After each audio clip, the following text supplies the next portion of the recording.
I'm gonna tell you a little story.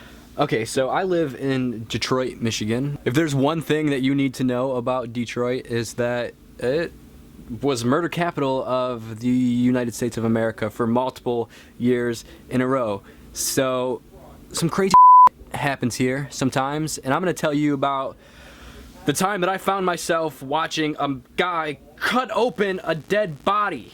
It wasn't actually that crazy. I worked at the Detroit morgue. So anytime anything crazy happened within the county of Wayne County and in Detroit, your boy was there behind the scenes. I got to see all of the crazy stuff that was on the news. Like, for example, like I remember this one story. They found this body in the woods, like down like maybe 15 minutes from my house, and it was like winter time, and it just had been frozen, and they found it in like spring, so it was like thawed out and like just gross, decayed like flesh. So that was brought into where I worked at the time. So, you know.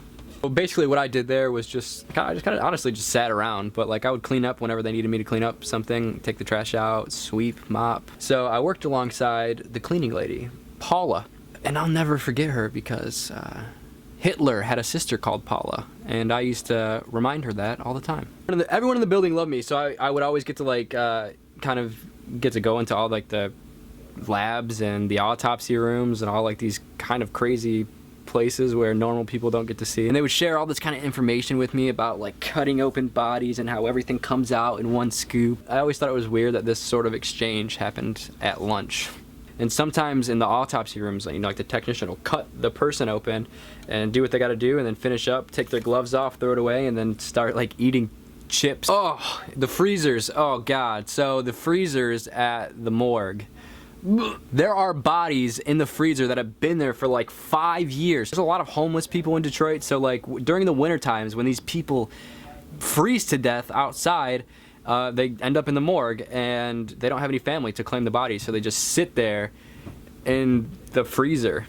And the grossest thing about that is that a body after being in the freezer for 5 years isn't a body anymore when you take it out. Like, it's not a normal body. These bodies after years of sitting there like turn into this sort of like soupy flesh like goop at the bottom of the bag. And I remember this one time I asked Paula, I was like, Paula, have you ever seen anybody in here that you knew? Because we used to get these lists every morning. It would say like the name of the person and what happened. So I was like, hey Paula, you ever seen anyone's name on here before that you know? She told me the kid before me, you know, a few years ago that used to do the same thing that I was doing. She saw him. He was there. He ended up there. So, the irony of life. Okay, and this is my favorite part. So if you are an employee or someone that's like visiting the morgue, they have these displays all over the morgue of like just crazy stuff, like body parts and suicide letters and weapons that killed people and like bones and just artifacts of death. And like I would literally spend hours just like looking at all these different things because they have like a little note that would say what it is, you know, like this is from this and this is from this. Look at some of the stuff that they had in these displays. Oh my God, the foot! I remember this foot. Oh my God, this thing used to gross me out so bad. The toenails and the hair of the toe is still on the foot. I don't even remember how this happened. And the leg hair is still on there. It's like as if someone like stepped out of their skin and like pulled it off like a sock, and like all the toenail and everything is just. This is a human hand, and that's just skin. It's still got the fingernails and stuff. And the craziest thing about these displays is that Detroit is like a really poor city. It's like the poorest city in America, actually. So these displays are just like on top of glass, behind glass, and I could just like open it and like grab this stuff. It's not like sanitary or anything like that. So, oh my God, the face. The fucking face. Oh my God.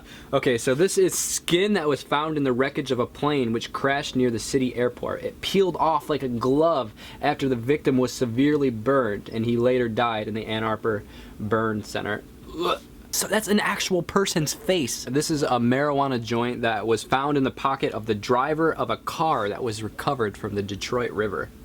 I'm pretty sure this person died from this kidney stone.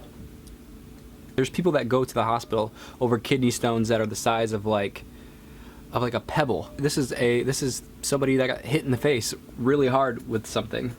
This one's sad. This is the bones of a 6-month-old fetus that a mom aborted in an outdoor toilet and just buried a day later. It was buried for 2 years before they dug it up. I always thought this one was so gross.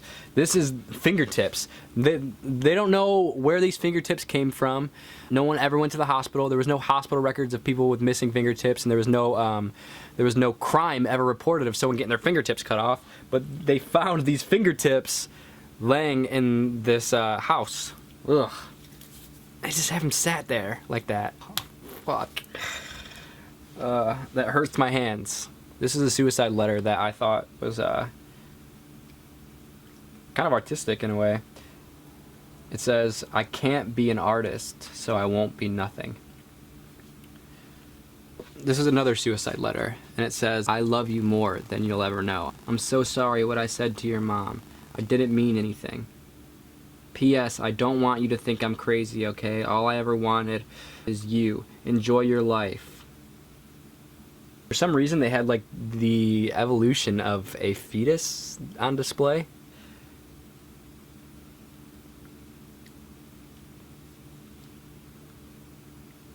And this was the razor blade that somebody used to kill themselves. And here's a picture of me. So yeah, that was the craziest job I've ever worked. I would say absolutely, you should absolutely do this kind of thing, and you should absolutely spend your time around death, because our culture really sort of hides that sort of thing. Our culture really ignores death and keeps us sort of bound to the illusion of permanence. That, you know, we don't ever think we're gonna die. How often do people just walk outside their house and get in their car and go to work and get crushed on the way to work by another car, and that's it? They didn't even think about it, you know. But that happens every day. You don't think it's gonna happen to you. I don't think it's gonna happen to me. We don't think about it. But I can leave now, and that's it. You know, that's the last YouTube video I ever make. The last time I see my family and my friends, and you know, that happens every single day. So I think that the sooner that we confront death, the sooner that we are truly able to live freely. Because if you're not afraid to die, nothing can stop you from following your dreams. Click subscribe down there for more videos. That's what this is, YouTube. I love you guys. Hare Krishna.